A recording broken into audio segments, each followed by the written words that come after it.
we hold these truths to be self-evident that all men are created equal, that they are endowed by their Creator with certain unalienable rights, that among these are life, liberty, and the pursuit of happiness. And to secure these rights, governments are instituted among men. These opening words of the Declaration of Independence express how each person has human rights, and that governments are instituted to protect those rights. In order to preserve this ideal, I believe that nationalism ought to be valued over globalism. Now, in order to have a clear debate, let's go ahead and define a few key terms so we can understand exactly what nationalism and globalism are. I've taken several different definitions, which are quite long and complicated, and simplified them to hopefully make it easier for everybody, including my opponent, to understand. Essentially, nationalism ends up boiling down to prioritizing the interests of your nation over the interests of other nations. And globalism is conversely defined as prioritizing the interests of the world or another nation over your own nation. With those definitions set in place, let's go ahead and look at one clarifying point. The resolution requires a governmental actor. Essentially, what this means is that we will be looking through the eyes of a government, seeking what a government should do in any given situation, because governments are the ones who will in turn use the philosophies of nationalism or globalism to affect their policies in the real world. Let's move on to the value. The value or standard in a Lincoln-Douglas debate round is like the end goal. The end goal of today's debate round that I propose is the protection of human rights. The protection of human rights. Essentially, whichever side can best show that they protect human rights should win the round. In order to strive for this value, or the criterion in debater lingo, we should pursue the role of government. We should uphold the role of government. Simply put, a government's job is to protect the rights of its citizens before the rights of others. With that said, let's look at one reason to prefer the value of protecting human rights over any other value that my opponent may present. The reason to prefer the value of protecting human rights is immoral governments. Immoral governments.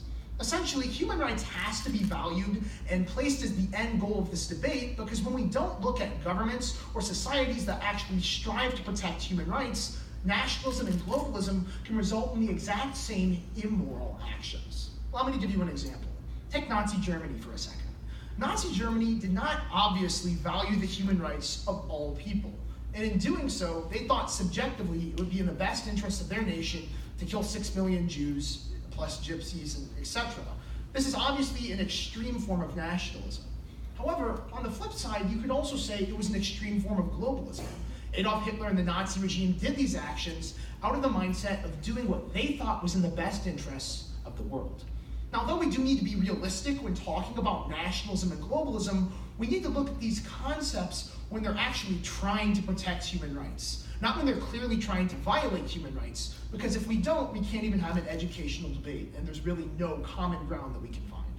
With that said, let's go ahead and move into my first main argument, my main point of argumentation, which is contention one: nationalism upholds human rights best. Nationalism upholds human rights best. Why does nationalism uphold human rights best, you may ask? Well, it's because you can't help others without first helping yourself. This can be seen in application one: the United States and France. The United States and France. Shortly after the Revolutionary War between America and Britain, another war broke out between Britain and France. France had come to America's aid during their war, but why didn't the USA return the favor? Well, the answer is simple. The United States was a newly developing country, and its leaders understood that unless they first focused on their own social, economic, and military needs, they could not physically help another nation. And the principle remains that you cannot help others without first helping yourself. I like to think of it as if you ever go on an airplane trip, and you hear over the loudspeaker, in case of cabin pressure being lost, and the oxygen mask drops, you need to breathe of it yourself first before trying to help others. Because oftentimes, when people try to help others before their own interests are secured, especially in this situation, you end up with more people dead than alive. This leads me to my second main point of argumentation, which is that globalism does not uphold human rights best. Globalism does not uphold human rights best. Now, I'm not trying to say that globalism harms human rights or it devalues people by any means, but rather nationalism merely does a better job of pursuing this value of protecting human rights than globalism does. If we truly believed in globalism, any specific nation would be involved in every single military conflict, economic crisis around the world where human rights are being violated. But the fact is we aren't. Why? Because resources are limited. Allow me to show you just one example of what happened when the United States specifically tried to get involved in another nation's war that our resources were unequipped to handle. This can be seen in application to the Vietnam War.